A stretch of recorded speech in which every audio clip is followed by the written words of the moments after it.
Hello नमस्कार, शीतल किचनमध्ये स्वागत आहे. हर हर महादेव. चला शेंगदाण्याची चिक्की बनवू.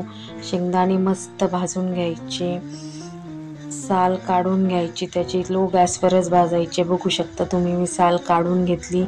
अर्धे अर्धे भाग करून घ्यायचे. गॅसवर कढई ठेवायची, गूळ घालून घ्यायचा, थोडीशी साखरही घालायची म्हणजे गुळाचा कलर हा चेंज होत नाही.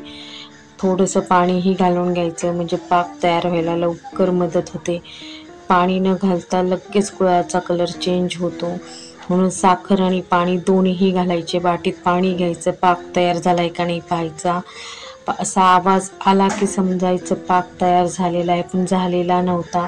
आणखीन थोडा वेळ हलवायचं. अशा स्टेजला आल्याच्या नंतर इथे खायचा सोडा हा घालायला विसरायचा नाही.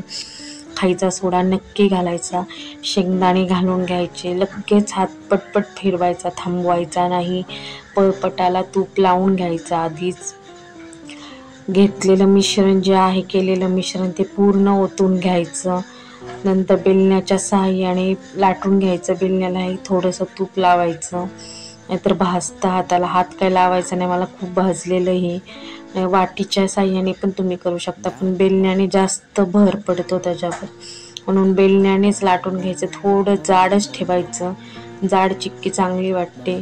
चाकूच्या साहाय्याने काप काढून घ्यायचे स्क्वेअरमध्ये. ओले असतानाच काढायचे, थंड झाल्यावर ते काही निघत नाही, पूर्ण अख्खी चिक्कीच निघती. त्याच्यामुळे आधीच तुम्ही काढून घ्यायचे, चिरून घ्यायचे. तर 15 ते 20 मिनटं ती थंड करायला ठेवायची. वरतीच ठेवायची, फ्रीजमध्ये ठेवायची नाही.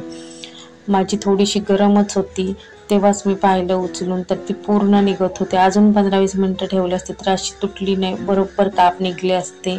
पण काय, आमच्या घरात एक छोटा उंदीर आहे, त्याला दमच निघत नव्हता, म्हणून मला ते लगेच तोडायला लागलं. बघू शकता तुम्ही. असं वाटतं की खूप जड जातं तोडाय, पण नाही, खायला खूप छान झाली होती. दाताला बिलकुल चिटकत नाही. खायचा सोडा घातला की चिक्की खूप छान होते. तुम्ही पण एकदा नक्की ट्राय करा. व्हिडिओ आवडल्यावर लाईक आणि सबस्क्राईब करा. बाय.